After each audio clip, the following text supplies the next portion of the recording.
Bismillahirrahmanirrahim. Assalamu alaikum. Walaikum salam. How are you? Fine. We're going to start the topic on reflection of light.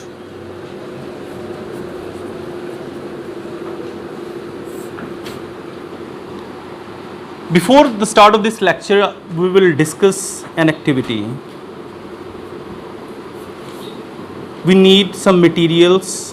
One is named as the mirror, other one is named as the laser gun, or something like light source which can produce a light beam. Okay, beam of light produce कर सके. Okay, अच्छा, suppose this one is a mirror.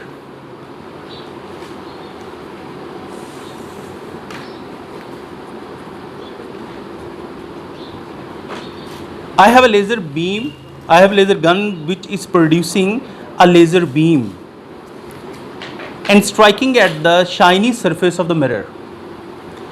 Will it be absorbed by this surface or not? Not. क्यों? यानी ये रे जो है ये इस मिरर के साथ स्ट्राइक कर रही है तो Yes. मिरर इसको अब्जॉर्ब नहीं कर सकता. नहीं, रिफ्लेक्ट हो जाएगी. रीज़न क्या है इसकी?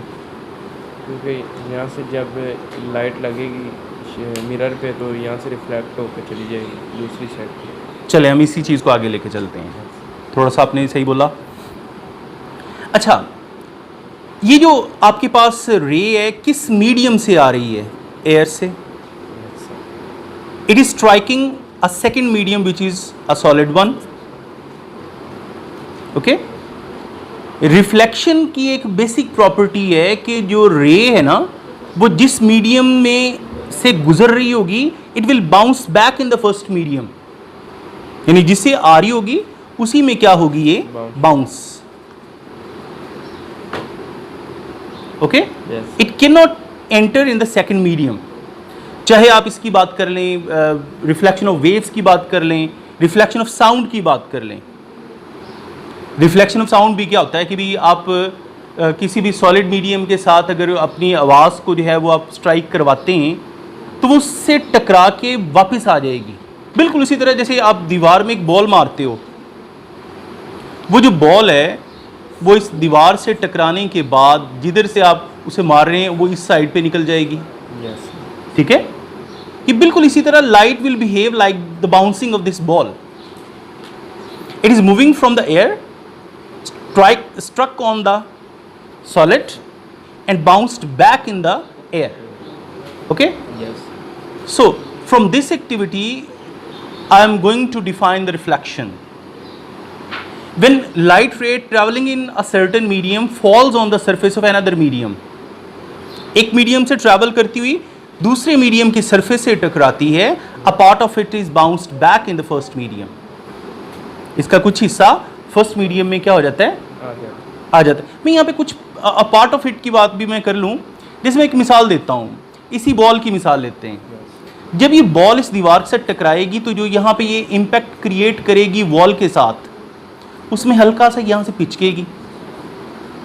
ठीक है, जिसकी वजह से इसकी एनर्जी में थोड़ा सा लॉस होगा. वो जिस ज़ोर से आपने यहाँ से फेंकी है इधर से उस ज़ोर से वो नहीं आ रही होगी, उसकी स्पीड थोड़ी सी डाउन होगी.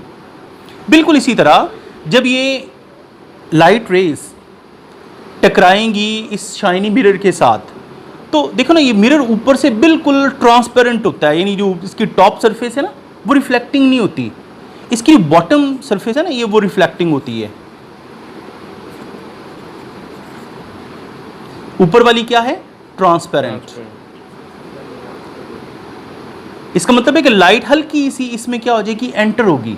फिर जाके जब वो शाइनी सरफेस के साथ टकराएगी तब जाके वो वापस आएगी तो उसकी एनर्जी में थोड़ा सा कमी आ जाएगी. ठीक है, तो यहाँ पे इसलिए वर्ड यूज हुआ है, a part of it turns back in the first medium. इसका कुछ हिस्सा फर्स्ट मीडियम में वापस आ रहा है. फर्स्ट मीडियम ये एयर है, यानी the medium from which the ray is traveling will be named as the First medium. and the medium on which the ray is striking will be named as the second medium. Okay? Yes. Second medium यहाँ पे क्या है? Solid. यहाँ तक समझ आ गई आपको? Yes, sir. पक्की बात है. अच्छा, अब हम ना कुछ लॉस की तरफ आएंगे जिन्हें लॉज ऑफ रिफ्लेक्शन कहा जाता है।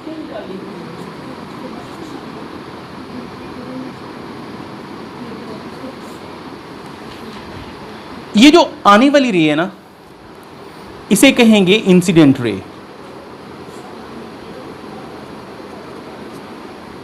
ठीक है, जिस पॉइंट पे ये स्ट्राइक कर रही है उस पॉइंट को हम पॉइंट ऑफ इंसिडेंस कहेंगे। क्या कहेंगे? Point of incident.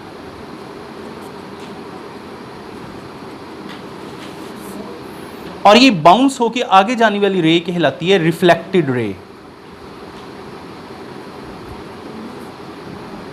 Done. If we draw the normal at the point of incidence, अगर हम पॉइंट ऑफ इंसिडेंस पे नॉर्मल ड्रॉ करें, O N is normal at this surface X Y. X Y mean ये आपके पास जो plane mirror strip है। Yes sir. अच्छा, ये नॉर्मल है, इसके ऊपर मीन परपेंडिकुलर है। ये एंगल कौन सा बन रहा है? 90 डिग्री का। कितने का एंगल बन रहा है? 90 डिग्री। ये देख लें, यहां ये पूरा एंगल कितने का है? 90 डिग्री का। ओके। Yes sir. अच्छा देखें, इसका पहला पॉइंट है ये कि incident ray, reflected ray and the normal at the point of incidence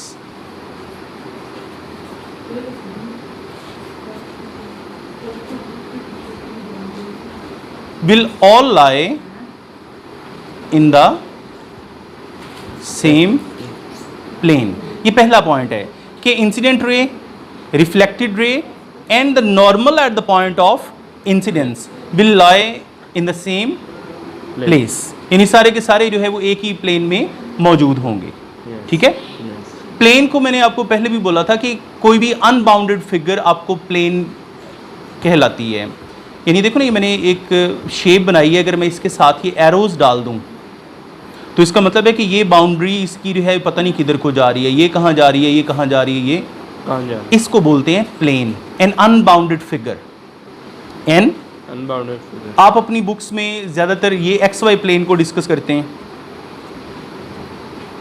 इसे हम एक्स वाई प्लेन कहते हैं। ठीक है, क्योंकि ये हॉरिजॉन्टल लाइन एक्स एक्सिस है, ये इधर को भी पता नहीं किधर जा रही है, इधर ये इंडेफिनेटली बढ़ रही हैं। इसको भी हम क्या बोलते हैं? प्लेन। जिसे आम जुबान में आप कार्टेशियन प्लेन कहते हैं। ठीक है, तो ये incident ray, reflected ray, normal, यानी अगर हम बात करें तो एयर के अंदर से जहां से मर्जी, सूर्य से भी वो तो आ सकती है ना रे। यानी अगर हम यहाँ पे मिरर को जो है वो नीचे रख लें और ऊपर रोशनदान से सूरज की रोशनी आ रही है, तो वो इंसिडेंट रे इनफिनिट डिस्टेंस से आ रही है, बहुत दूर से आ रही है, और वो रिफ्लेक्ट होके भी पता नहीं कहाँ जाएगी। इसलिए इसको हम एज अ प्लेन डिस्कस कर रहे होते हैं, इसकी बाउंड्री हम यहाँ नहीं बनाते। ओके। देखो ना, ये अगर हम इसकी बात करें तो ये एक बाउंडेड फिगर है, क्योंकि इसके आसपास आपको एक बाउंड्री नजर आ रही है, बाउंडेड फिगर है। लेकिन अगर हम यहाँ पे इसके साथ ये एरोज लगा दें तो ये अनबाउंडेड फिगर हो जाएगी। क्लियर हो गया? अच्छा, हम आते हैं दूसरे पॉइंट की तरफ।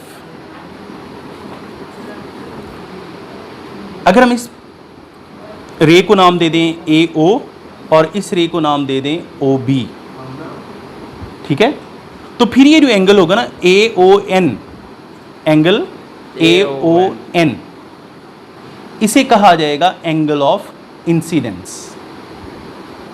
एंगल ए ओ एन, ये नहीं, ये वाला एंगल क्या कहलाएगा? Angle of incidence. और ये वाला angle B O N,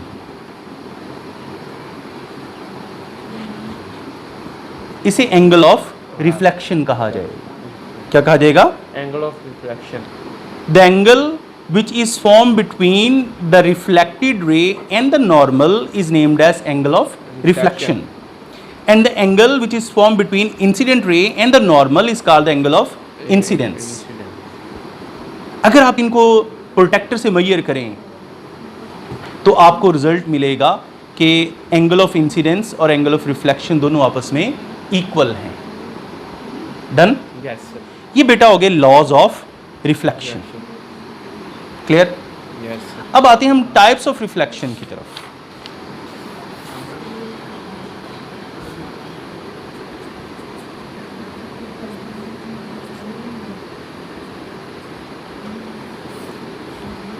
There are two types of reflection. One is called the regular reflection and other one is named as the irregular reflection. एक कहलाती है रेगुलर, इरेगुलर। रेगुलर रिफ्लेक्शन या uniform reflection.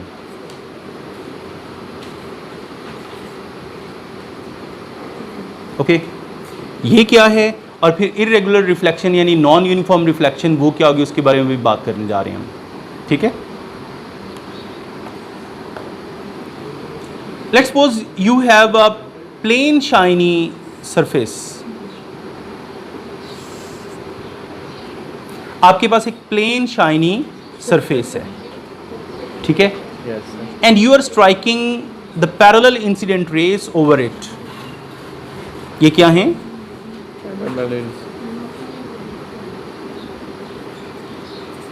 यानी तीनों एक दूसरे के क्या हैं? पैरेलल। ठीक है, yes sir. when they strike this smooth shiny surface, ये क्या है जी? Smooth shiny surface. They will bounce back in the air and the reflected rays will also be parallel. यानी इंसिडेंट रेज भी पैरेलल हैं और रिफ्लेक्टेड रेज भी parallel है। तो अगर इस किस्म का केस हो जिसमें पैरेलल इंसिडेंट रेज अगर किसी शाइनी सरफेस से टकरा रही हैं और वो टकराने के बाद जो रिफ्लेक्टेड रेज हैं वो भी पैरेलल रहें,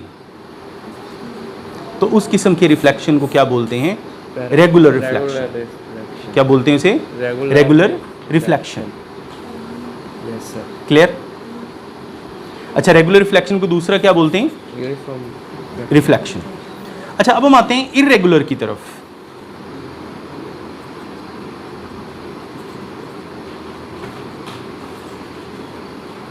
इरेगुलर को आप डिफ्यूज रिफ्लेक्शन भी कहते हैं,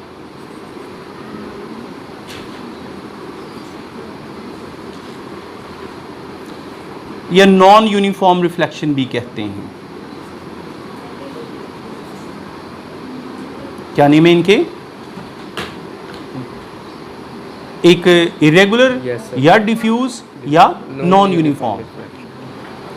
अच्छा, इसमें तो हमने ले ली थी ना smooth shiny surface. Yes sir. यहां हम क्या लेंगे? Rough shiny surface. ठीक है,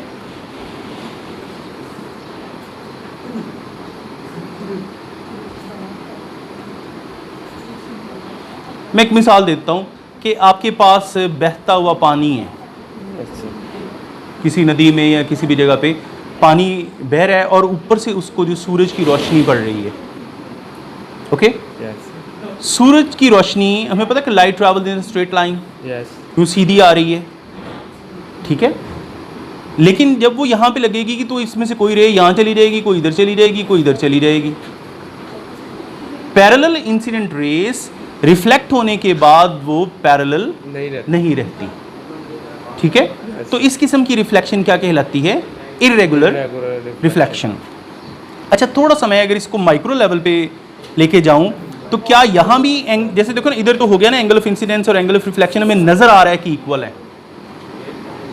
देखें, आप इस पॉइंट पे नॉर्मल ड्रॉ कर लें, ठीक है, इस पे कर लें, इस पे कर लें, तो ये जितने भी एंगल नज़र आ रहे हैं आपको, ये सारे क्या हैं? आपस में इक्वल। तो क्या इस केस में भी ऐसे होता है या नहीं?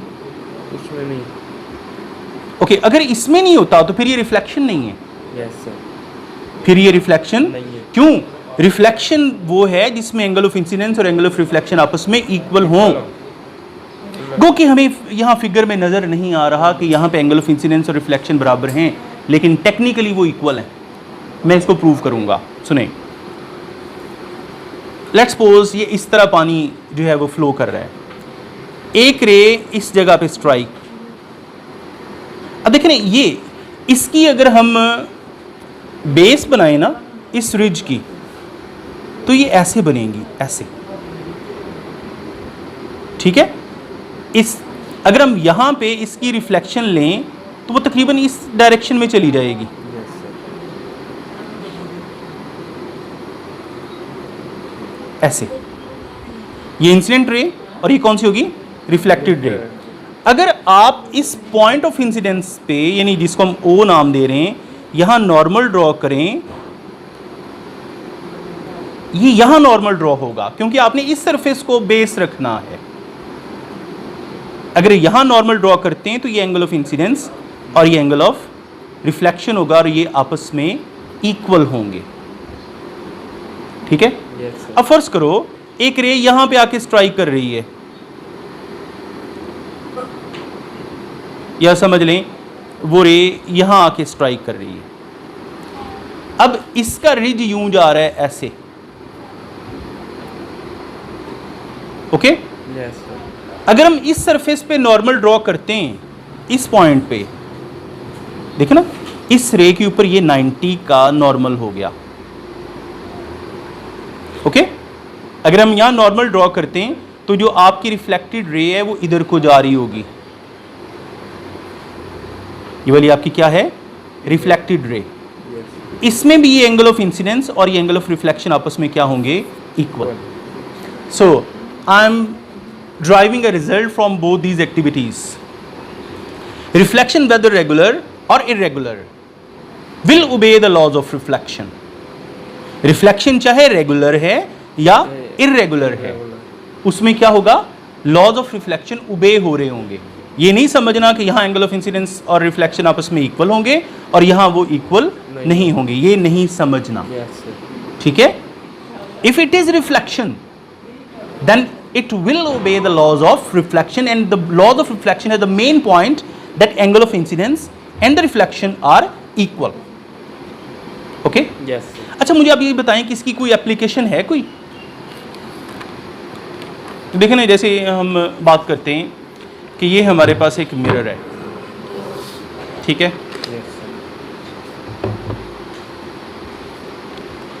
इसमें अगर आप जो ये बिल्कुल स्मूथ है, प्लेन है, इसमें किसी किस्म की कोई भी आपको जो है वो रिज नज़र नहीं आ रहा। Yes sir. अगर आप इसके ऊपर ये रे यहाँ पे अगर लग रही है ना, इस जगह पे, इस जगह पे अगर मैं स्क्रीन यहाँ बनाऊँ तो इसका इमेज मुझे इस जगह पे नज़र आएगा। ठीक है। आने वाली रे इंसिडेंट कहलाएगी, जिस जगह वो स्ट्राइक करके जिधर को जारी होगी वो क्या होगी? Reflected ray. आप अगर इससे ज़्यादा कोई और भी लाइट रेज यहाँ पे लगाना चाहें, जैसे फर्ज करें कि मेरे पास ये दो फोन्स हैं जिनमें ये दो पैरेलल रेज प्रोड्यूस कर रही हैं, ये देखें इधर। मैं अगर यहाँ पे पैरेलल रेज लगवाऊंगा तो इसका इमेज यहाँ पे जो बन रहा होगा, तो ये आपके हाथ, यस आपको मेरा हाथ शाइनी नज़र आ रहा है, अभी देखें डार्क हो गया, यस नज़र आ रहा है? Yes sir. यहाँ पे क्या हो गया है? डार्क। और यहाँ पे क्या हो गया है? शाइनी। ये शाइनी क्यों हुआ है? कि मैंने इसको जो है वो एक ख़ास एंगल पे रेस थ्रो करवाई हैं, वो रिफ्लेक्ट होके मेरे हाथ तक जा रही हैं। ठीक है। ये देख लें इधर, यहाँ पे आपको डार्क फील हो रहा है, यस सर। इधर क्या है? ब्राइट। तो ये तो है आपके पास रेगुलर रिफ्लेक्शन। अब लेट्स सपोज आपके पास एक पेज है, एक पेज देना बेटा, कोई कुछ भी दे दें। अच्छा लेट्स सपोज ये आपके पास पेज है, ये रफ सरफेस है लेकिन है वाइट, इट मींस शाइनी होगा। यस। ओके। तो अगर आप इसके ऊपर जो है वो लाइट रेज स्ट्राइक करवाते हैं, ये भी रिफ्लेक्ट कर रहा है, आपको नजर आ रहा है? Yes sir. ये हाथ मेरा जो है वो ब्राइट हो रहा है। यहाँ पे इस टाइम क्या है, मैं इसको इधर से लाता हूँ, ज़रा नज़र मारना भी इस चीज़ को। Yes sir. ये देखें, ये भी क्या कर रहा है? उसको रिफ्लेक्ट कर रहा है लाइट रेज को, लेकिन इससे जो रिफ्लेक्शन आपको नज़र आएगी वो चारों तरफ फैली हुई नज़र आएगी। अब ये जो इरेगुलर रिफ्लेक्शन है ना, अगर ये ना होती, इरेगुलर रिफ्लेक्शन ना होती, तो आप इस कमरे में जो रोशनी आ रही है सूरज की तरफ से वो कभी ना देख पाते। देखो ना, बाहर मुख्तलिफ किस्म की ये चीज़ें पड़ी हुई हैं, धूप जब उन चीज़ों पे पड़ेगी तो उसको वो रोशन करेगी, तो वो इल्यूमिनेट होंगी, वो अपने अंदर से रेज निकाल के आसपास, यानी वो रिफ्लेक्ट करवा के आसपास भेज रही होंगी। ठीक है। इस वजह से वो चीज़ हमें आसपास जो है, जहाँ पे अंधेरा होता है, कमरे में चूँकि रोशनी सीधी नहीं आ सकती, कमरे में रोशनी दूसरी चीज़ों से रिफ्लेक्ट हो के आ रही होती है। ओके। तो चीज़ों को विजिबल बनाने के लिए भी हम इस सिस्टम का इस्तेमाल करते हैं। ओके बेटा, चलें, थैंक यू वेरी मच। आज आपको मैंने ये अपना सेटअप दिखा दिया है बेटा, ये देख लें, ये सारा जो सेटअप आपको नज़र आ रहा है ये खुद तैयार किया गया है, ये सारे आपके लिए काम हो रहे हैं, ठीक? तो आप उसके हिसाब से रिस्पॉन्स भी दिया करें, ठीक है? Thank you very much.